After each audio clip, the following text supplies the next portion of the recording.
Hey, folks, welcome. Thanks for your patience. I was just kind of working to get everything finished to be able to talk here on the stream today. Hopefully, I'm coming in loud and clear. Just let me know in the chat if you can't hear me sooner rather than later. So I think everyone can hear me okay. Had a busy day, so I kind of got pushed for time to get ready for the stream here. A little overbooked, so I'm going to try to make sure that doesn't happen again because I don't want to miss. I for a second thought about canceling, and then I was like, no, people they're expecting me to show up here, so I need to show up. So I got everything ready to go. Today we're going to be talking about maintenance claims. All right, let's talk about maintenance claims. So maintenance claims talk about a situation where the insurer has approved someone for a number of years, usually after you've passed the change of definition, and that would be the test for any occupation. So it's for people who are into the any occupation phase, and they decide that your situation is stable, unlikely to change much in the near term. So at this point, instead of checking in with you regularly, like every few months or every few weeks, they will put you in something called maintenance. That's a term they use. And not all of them use that, but that's a very common term. That means they'll continue to pay your benefits, but they only require update forms or progress reports once a year, usually. And I kind of describe these once a year reports as like they're just checking to make sure you're still alive. And if you fill out these forms and send them in, often your case is on autopilot. And it's only if there's something unusual that comes up that will trigger them to maybe look more in detail and things like that. All right. So think of it that they've accepted your claim for long-term disability and they're going to keep a minimum level of monitoring in place just to catch if something drastic changes. But for the most part, they're just going to be reviewing it. I expect they may at this point also be having AI reviewing. So if you fill out these forms and they come back in, they may just have AI reviewing them to see is there anything to flag anything that would require further review of your case. If the thing comes back and it checks out, they just move on. And then a year later, you'll get another report. Okay. So why do they move to annual reporting? One of the things is that they view that they do it because they want to move you to something that's more stable and easier for them to administer. So it does reduce their administrative costs. It streamlines communication with you, and there's just a lot less paperwork. Now, the pros of maintenance status from your point of view is you'll get a lot less paperwork from the insurer. So instead of sending forms every few months or every couple of weeks or whatever, you're getting one form a year. You'll also have less frequent if phone conversations might be completely gone. So you'll either have fewer phone calls or none at all. And it's a strong sign the insurer recognizes your disability, is stable, and they're not looking to actively cut you off. You'll see less of any type of surveillance or other testing since they view your situation as stable and long term. So in many ways, like being on maintenance is a positive thing for sure. Absolutely, it's positive. Now, there are some risks and misconceptions I want to make sure you're aware of. First of all, being on maintenance doesn't mean your claim is untouchable. Benefits can still be cut off if the insurer decides that you're not compliant with treatment, or if new medical information comes out, or if there's any other reason they have to doubt your claim. Another risk is complacency because you only report once a year. Sometimes people stop going to their regular medical appointments. That can backfire. That spectacularly backfired against a lawyer who was on long-term disability, just stopped going to medical treatment, and they ended up having their claim denied for failure to be under the regular care of a doctor. So be very cautious. Don't be complacent. Continue to get treatment that is reasonable for your situation. You don't just keep going to the doctor for no reason at all. But if your doctor thinks if it's reasonable for your situation to continue to see your doctor on whatever basis it is, once a month, once every 6 months, whatever it is, that's what you need to do. You don't have to manufacture some more frequent visiting the doctor. But in the case of the lawyer who famously lost their case. It was they were supposed to be going to, I think it was psychiatry or a once a month or whatever it was. They stopped going completely against medical advice, and that's why they got in trouble. Now, sometimes doctors will retire, move, just stop filling out forms. If you lose your main treating doctor, that can be a problem while you're on maintenance status. You should really you want to focus on making sure you have a doctor to if they require the doctor to fill out the maintenance form, you want to make sure that you have something in place for that. Okay. Again, this is all about like giving them the regular update that they're expecting and not providing a shock to their system that is going to somehow pull you out to be examined more closely and things like that. That's what you want to avoid. Okay. So what actually changes? You'll need to see a doctor who can vouch for your disability, even if it's only once annually. Again, that's if the annual report requires a doctor's component. It doesn't always. Sometimes they just want to hear from you directly, and they'll only follow up to ask for more things from the doctor if necessary. You'll still need to have ongoing medical documentation. So at some point, if they do want to see your medical records, it's good that there's not a big gap in there of nothing. Again, a gap of nothing can be appropriate if that's what's reasonable for your situation, but you have to judge for your situation what is reasonable. If you're a diligent person going to the doctor when you're supposed to, you won't have problems. It's if the doctor's recommending things and you're just choosing not to do them, that's where you can run into problems. But again, like you're not going to have as much contact with the insurer, but that annual report is going to be very important that you get it to go smoothly without a hitch. Okay. That's the main thing that you want to focus on is get this thing off without a hitch.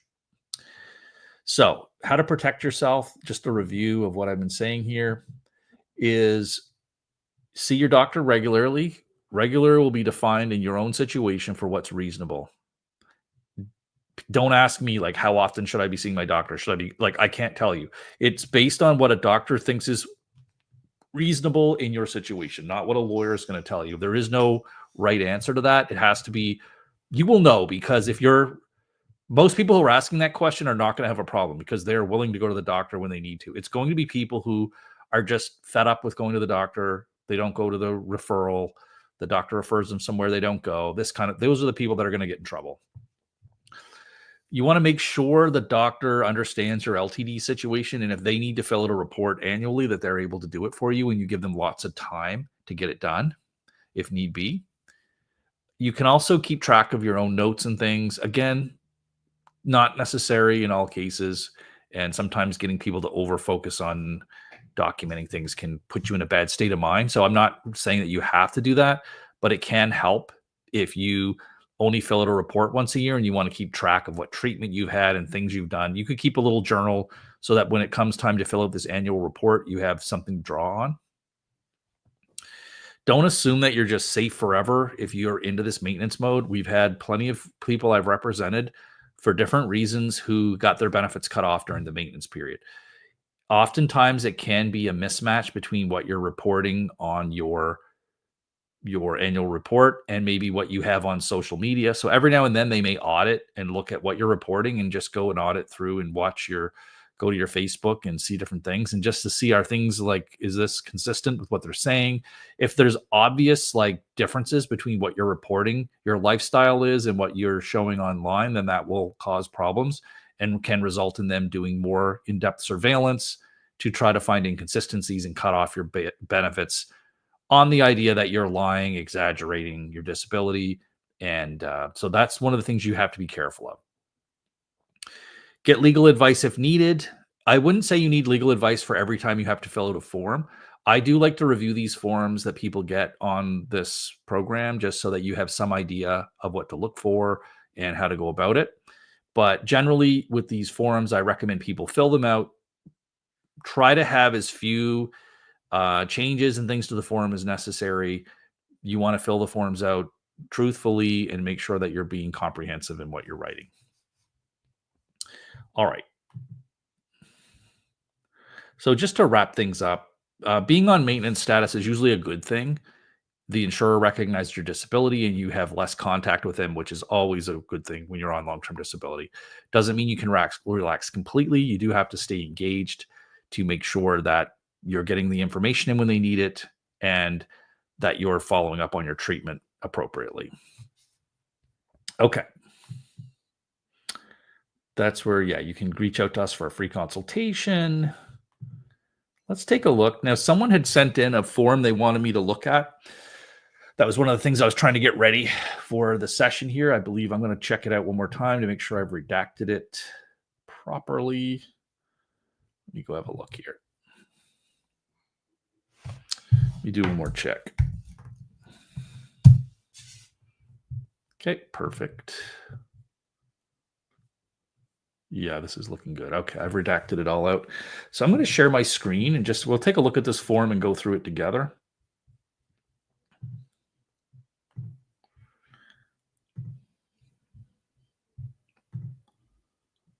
Right here.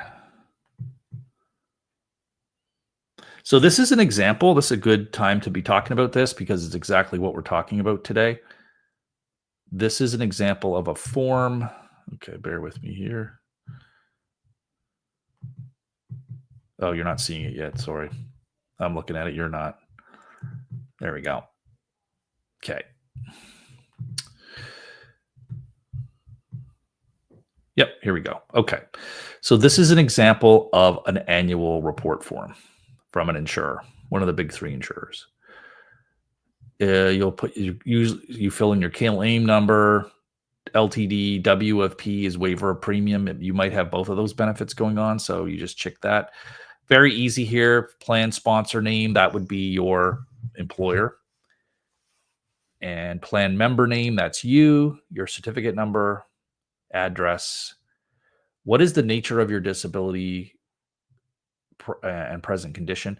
So again, you can fill in on this form the answers, and that's probably fine. Okay. Now, if you really need to, you could attach additional information, but I don't know that you always have to do that. If you can just describe the nature of your condition here within a couple lines, like within a single line, that's fine. They already have all the information, right?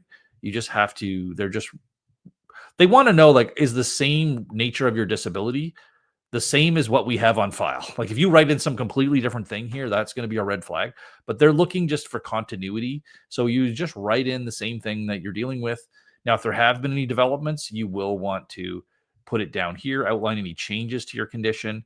So if there are no changes, you could put it here.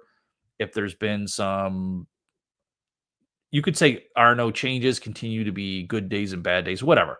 But if there's any legitimate changes, better or worse, you should indicate them here, but put a context there. If things have improved, you don't just leave it blank to their own imagination what that means. You would say things have improved.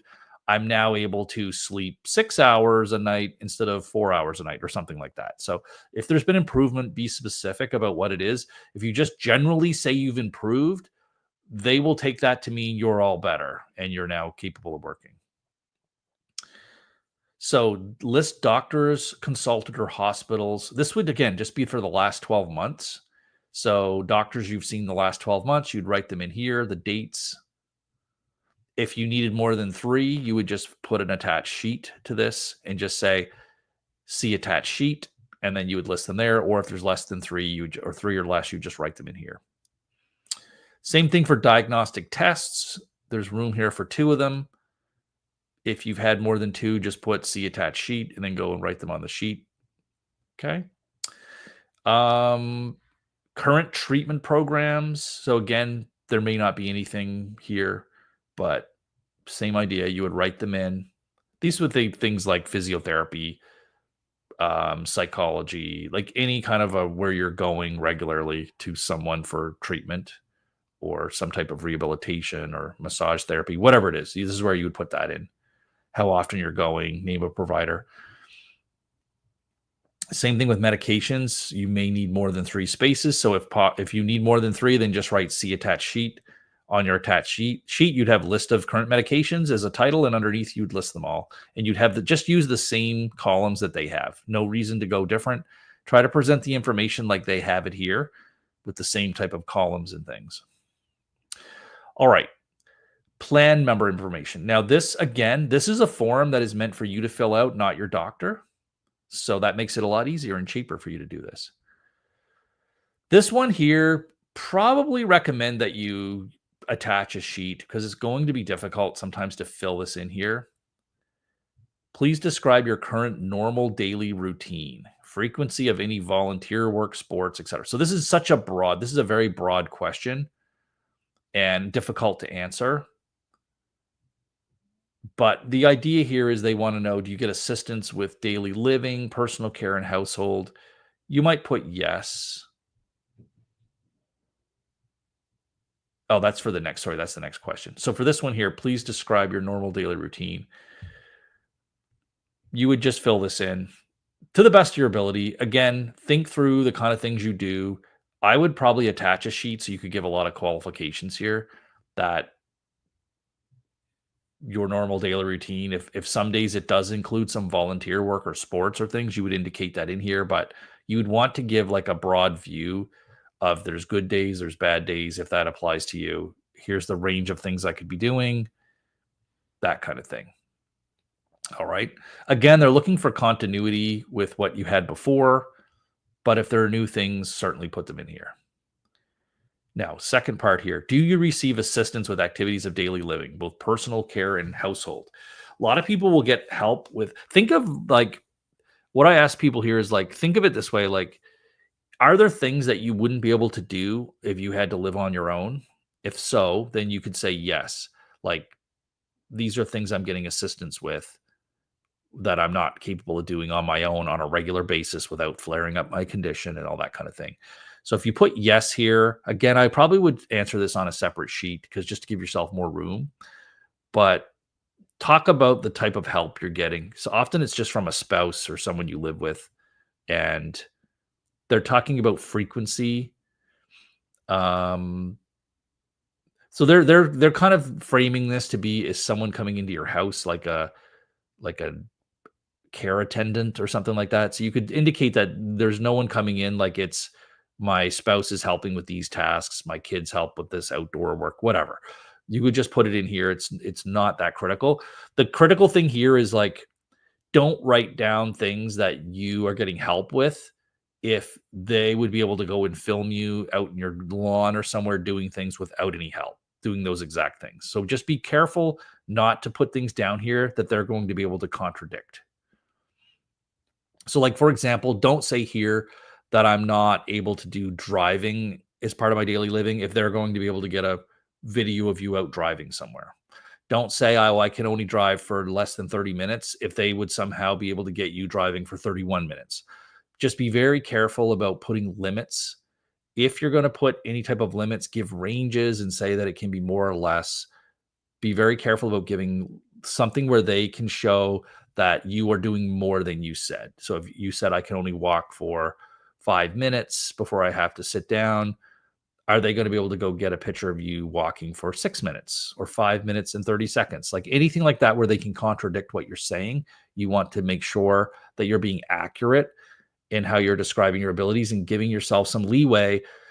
Because let's be honest, people are very poor at estimating what they can do a lot of the times. They'll either underestimate or overestimate. So you're better off, rather than give like hard and fast numbers, to give ranges and durations that where you could be good and bad. All right. Here's one here. Have you enrolled in any courses in the last 12 months? Yes or no? That's pretty obvious. If you have, this is definitely something that will trigger a review of your case. If you put something in this, they're definitely going to want to review that. Enrolled in courses, take that very broadly. So don't try to interpret that as, oh, I thought they meant in a classroom, or no, like any type of courses you're doing online. Think of this as the most broadly worded. So if you're doing any type of online course or class, you would want to give the benefit of the doubt and indicate it in here. Don't try to play cute and say, oh, I thought you meant I only thought you meant a in-person class. Not that just shows dishonesty, and you don't want to be doing that. So make sure you put in here anything that you possibly could be doing that could be interpreted as online or classes or courses. Volunteer work. Okay. You'll want to have put this in here. This again will cause a review. If it's okay to put it in here, but it probably will cause them to look at it more carefully. Maybe they'll call you and get more ideas. But again, you want to put down the organization, the dates, volunteer duties. Again, this is not necessarily something new. It just means during the last 12 months, have you done any volunteer work?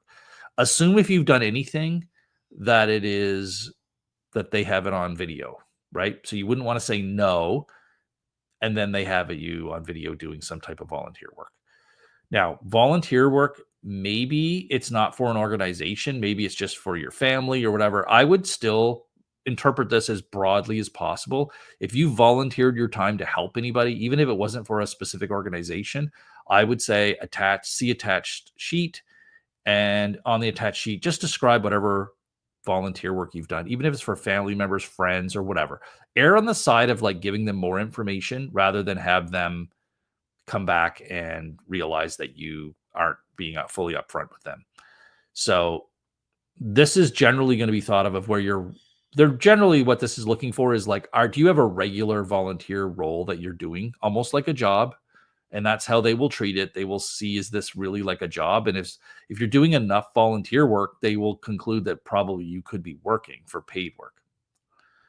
Next one here, have you worked for any pay or profit? Again, look at the essence of this. You want to go with the spirit of what they're asking about. Are you making any money?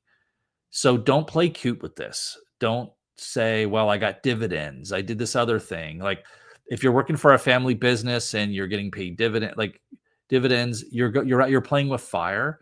So the idea here is are you getting paid anything from any type of work that you're doing? And so be honest about it.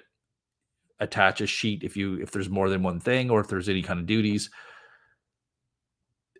You may say, well, I sold some things online, but I didn't make any profit. I wasn't paid. I didn't get paid much. Still put it on here. Like just go with the spirit of this is they want to know, are you engaging in any type of work activities? Even if you didn't make money from it, were you engaging in work activities? Did you go to a craft fair and try to sell things? Doesn't matter that you didn't make any money. They want to know, are you engaging in those types of activities? And that's the kind of thing you'd want to put in here. And also probably put it on an attached sheet, but answer the type of questions they're looking for, like the duties, the name of the employer, if could be self-employed, dates, that kind of thing. Here are like other income sources. So they want to know, have you been getting any new income sources? So this is where, like, if you were getting the Canada Disability Benefit, I would put it in here, even though it's unlikely that they're going to deduct it. I would still put it in here because it says income benefit information. You could say, well, it's technically not income, or don't play cute with it. Again, just put it in here and let them decide what they want to do. Otherwise, like, you risk that they find out about it years later and now they're coming back after you to pay back $20,000 or some type of thing. Better to just get out ahead of it. And if you're going to dispute them over it, do it early on before you owe them back a lot of money. Again, I don't think for most people that the Canada Disability Benefit is going to be counted here, but this is the kind of thing that you would put in here for sure. All right, now we get to the fun part. This is the part that nobody knows what to do. They want me to tell them what to do. So I'm of two minds here. The first mind is that for the most part, you don't want to rock the boat. You want to just sign these things off, send them off, and hopefully you won't hear from them again until another year. The more you start monkeying around with this, refusing, crossing this out, refusing to do this, the more you do that, the more it will cause them to look further into your case. It will take you out of what I would say maintenance mode, and it brings back someone to put eyeballs on this to figure out what they're going to do. Doesn't mean that you have to agree with this stuff, but just realize that if you don't, you can get pulled out of this maintenance mode and they could be actively looking at your case and seeing what's going on.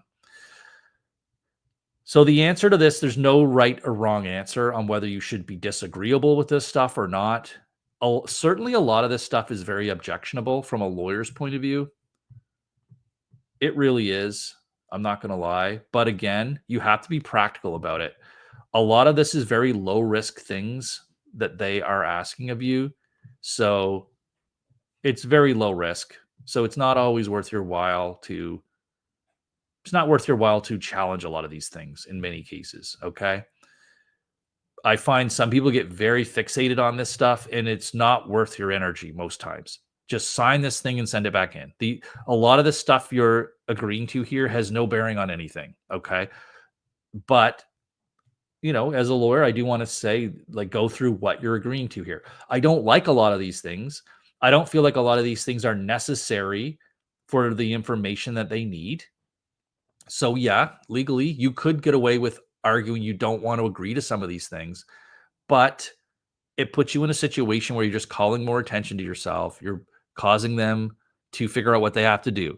Now they're going to have to go check with a manager. Can we accept this for them? Do we have to write to them back? So all of a sudden now you are out of maintenance mode and you're back into active managing your case mode. So do you really want to do that? That is something you have to ask yourself.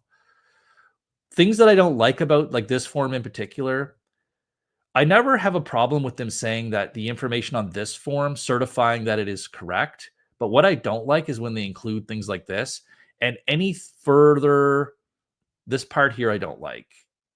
The part where it says, and any further verbal written statement provided me in the future is true and complete to the best of my knowledge. This thing here, like, again, if it were me, I would probably want to cross that out because, again, true and complete is a loaded term. You can believe things. Well, it does say to the best of my knowledge. So that is good. That is good. So with the fact that the best of my knowledge there, I have less concerns about this. Any verbal statement provided in the future is true and complete to the best of my knowledge. Because the best of my knowledge is there, I'm less concerned about this. If it didn't say to the best of my knowledge, then I would say that's real risky to agree to this because you may in good faith say something that you believe is true, but it turns out it is not. So now you are violating this. So it gets you into these semantic games. The fact that says to the best of my knowledge, I have less concerns about this at this point.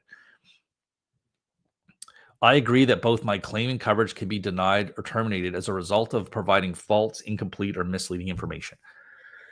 Yeah, yes, that is a factually correct statement. I don't know why they need you to certify it. It's more so that they can say, well, you agreed that providing bad information, again, false, incomplete, or misleading information is a loaded term because you could mistakenly, in good faith, provide false information that you believe to be correct. And now they're saying, oh, you agreed that if you gave us false information, that's grounds for us to terminate your claim. Well, yes and no. If you did not intend it to be in false information and now it's been corrected, do you see where I'm going with this? Ultimately, a lot of this stuff does not matter. Let's be honest. Whether they can terminate your claim or not depends on the policy. These little certifications and things, they're more for like a flourish, a garnish on top of everything else. It's something that they can point you to say that you agreed to this. So it's more for cross-examination purposes than like it's like you're not agreeing to new terms of the contract. The terms of the contract are already there. This is more of a garnish on top of everything else. Okay. I agree to refund monies I may owe in accordance with the provisions of the group benefits plan, and I authorize them to deduct the monies from group benefits, blah, blah, blah, blah, blah.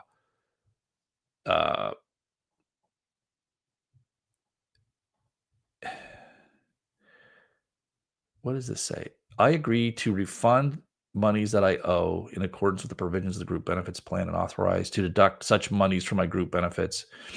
Yeah, again, I don't like this. There's no real reason that this helps you. So ideally, I would tell you to just cross that out because you shouldn't agree to any of this. They already have rights, so they shouldn't be trying to get you to agree to these types of things in here. They already have their rights. There's no reason for you to agree or disagree with any of these things. So again, you could just sign this. A lot of this is very low risk. But if you want to be a stickler, yeah, you could cross that line out and initial it.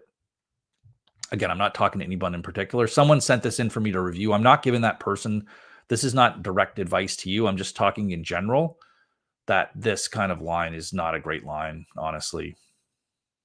It is annoying. This is so annoying that they continue to put these things on these forms, but here we are. We have to live with them. Okay, here's another one. I authorize any person or organization who has personal information about me, including any employer, group, plan administrator, healthcare professional, healthcare institution, pharmacy, medically related facility, blah, blah, blah, blah, blah, to release my personal information to this insurer and its service providers for the purpose of group benefits administration, audit, assessment, investigation, management. Again, very broad authorization that none of these third parties organizations would ever accept. Okay. I don't think they would anyway. I don't think any doctor or financial organization is going to accept this as an authorization form for them to disclose all your information. But again, this is in here as a layer of protection for the insurer that if somehow they slip up and get information from somewhere, they can at least say to you, "Oh, you did authorize this. Here's the form that you signed authorizing it." This is more of what it's about. It's not, they're not going to use this authorization from here to go on this extensive fact finding thing about you. And they could try, but it would be very difficult for them to do it just based on the type of form this is. No lawyer would ever, other than lawyers who are purposely advising Manulife, how you can pressure and coerce people into signing these favorable authorizations in your favor, tack it onto these forms. It's kind of, this is why I don't like this approach. But any reasonable lawyer looking at this who's not hired by Manulife or any other insurer, Sun Life, Canada Life, whoever, anyone who's looking at these insurers would tell them that this is not the right way to do things. These would not probably stand up legally. But again, these insurers don't care. Canada Life, Sun Life, Manulife, all the lives, they're all pretty much the same. They don't really care so much as they know that they can wring this concession out of people because people feel obligated to sign this form. Because again, like I'm saying, you don't want to rock the boat. You just want to fill this form out and get it in. What a perfect opportunity to slide these things in here and coerce someone to sign them. So don't like any of this. You could easily cross this all out.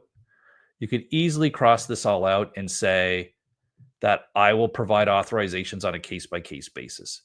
Now, doing so will probably result in them trying to figure out what they're going to do. Are they going to try to get you to sign other forms, or is there's a red flag? Are you trying to hide something? So by you crossing this out, you just bring a lot of attention to yourself that, again, that this is a very low risk concession for you to give this. Okay? For most people, very low risk. Another one of these, I authorize the insurer and its reinsurers to collect, use, maintain, disclose information above for assessment of the claim. Yeah, this is more just, again, to protect them, to give them a zone that they can operate in. Again, you want to be reasonable with the insurer. Like, they have to be able to operate in a way that they can manage and investigate your claim. And this is one of the ways that that this is the kind of language that gives them freedom to do that without having to worry about you filing privacy complaints and all these types of things against them. All right. So a lot of this other stuff is just, I won't go through every little line here, but a lot of it is more the same. Personal information and stuff. This is all normal that they have to collect personal information. Um, I would like to correspond with by email. So they have to put this in here because email is not very secure sometimes from a privacy perspective. So they want you to check this box, I guess. If you want them, is that what that is? I think you have to maybe check this box if you want them to correspond with you by email. Otherwise, they won't, because they won't want to send. It's not personal, and some people will file privacy complaints against the insurer because they communicated with them by email, right? So they're dealing with constantly people filing complaints and these types of things. So they're trying to get around that by having a lot of this wording and by having things like you agreeing that they can email you. All right. That's all I'm going to say on that one. Let's see if people have some questions. Let me get rid of that. There we go. So let's have a look here. Would it be wise to add, and the best I can think of right now? Yeah, that's almost the same thing as to the best of my knowledge. Same idea. It's the same thing. So I don't know that you have to say both of those things. They both are qualifiers to say that it's to the best of your knowledge. Saying I think it really serves the same purpose. But again, there's no need to do that on that line in particular because it is to the best. They already have in there the best of your knowledge. So the question you'll just have to answer is like, this is a low risk thing for me to agree to these things, very low risk. So why don't I just do it, sign it, ship it, and let them forget about me for another year? Quite frankly, that is often that could be the best thing for you to do. You start crossing things out, limiting things. It has no bearing on anything because they're not intending to use any of this stuff. Again, this is just an opportunity for them to get these things in writing for risk management purposes. They're not sending this to you because they have some grand plan to do all these investigations. This is simply a risk management process for them, and that's why they're tacking it on here. Okay. That's all it is. So the right thing to do for many people will just be to sign this damn thing and ship it off without any changes. Just ship it. Some people just won't be able to get past the fact that they're being asked these things that technically are improper. If not improper, like they are distasteful, really not necessary. And if you just can't get past that, then you can cross some of this stuff out and say, I'll like, especially the thing where they're broadly authorizing all this stuff. You could say that you will give authorizations on a case by case basis and all these types of things. Again, doing so, you run the risk now of going off of maintenance and back into active investigation because they now have to figure out what are we going to do? What do we? Oh, here we go. From their point of view, they'll be like, "Oh yeah, here we go, another one." Someone's watching Brannen's webinars, and they're sending in all this stuff. So you will get flagged, and it can cause more scrutiny. So you have to decide what you want to do. I can't tell you the right answer. You just have to pick, knowing that this is generally very low risk for you to deal with that type of form. Okay. Ooh, boy, that's a lot of talking. All right. Let me just close down some windows here. Any questions? I've been talking a lot here.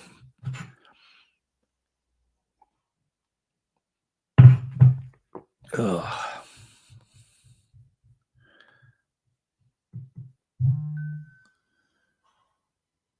Where could I add? I might be forgetting some things and we'll follow up by email if I remember. I mean, you could put that on there. When you do your attached sheet, you could put it there. If you're going to attach a sheet to answer some of those questions, that's where you could put that. But I don't know that that's necessary. Because you're already certifying that this is to the best of your knowledge. So the best of your knowledge indicates that you would follow up if you learn something new. So I don't know that you even need to do that. I would lean towards just sending this. If you don't want any, if you want the path of least resistance, I would just sign this thing and ship it back for most people.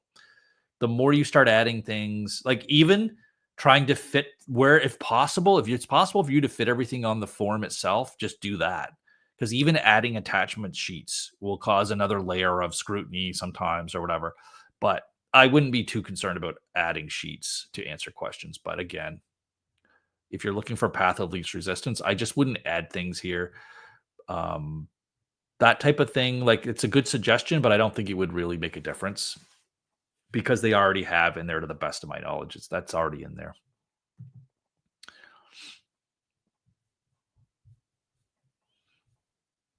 All right.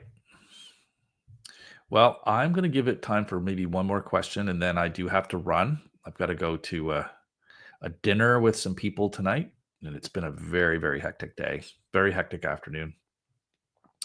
All right, here's a question. Typically, does a calculation of 85% all sources maximum for LTD benefit that is non-taxable and arrived at after involuntary deductions? They must be still typing. Typically, does a calculation... I'm just wondering what the question is here. Okay, yeah, here it goes. Does a calculation of the 80% all...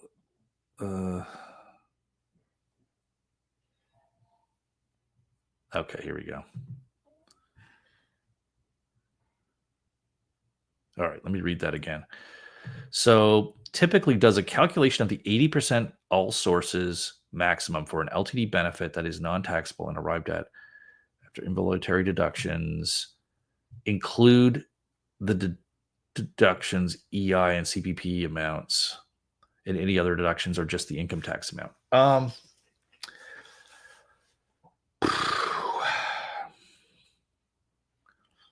So the all sources, they're looking at all sources of income. So you would have your reduced LTD amount and you'd have the CPP amount would both be included in the 85% all sources. I know you're asking about the tax component.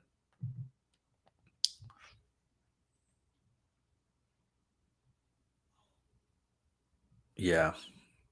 No, actually, you're not asking about the tax component. EI is not usually included because EI would have to be paid back. If you got EI while you got LTD, you'd have to pay back the EI, so it's not typically included there as a source of income. But I'm not sure I'm answering that question because I'm not completely understanding what you're asking. Like the 85%, they're going to look at all sources of your income. So they're going to look at your reduced LTD amount because there's an offset. They're going to look at your full CPP amount. They would add those two together and say, do these two numbers add up to 85% of their pre-disability income? If not, there's no further reduction in the LTD.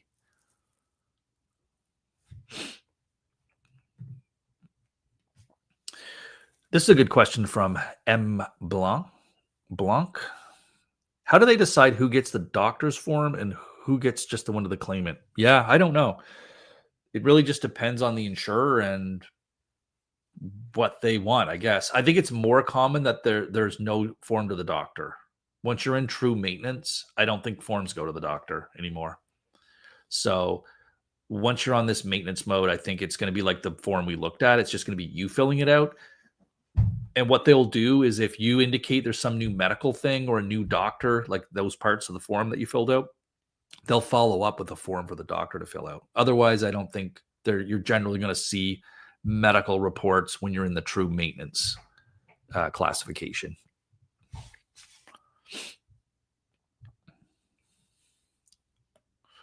All right. Great questions.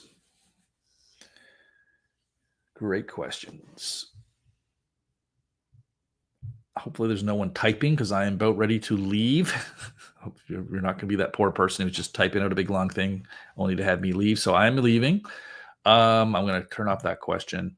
So I'll be back again tomorrow. Hopefully it won't be so hectic tomorrow afternoon. And I'll be able to get on here with a little more energy. Today was rough. I'll see you guys tomorrow. Wish you guys all the best. Have a good evening. Take care.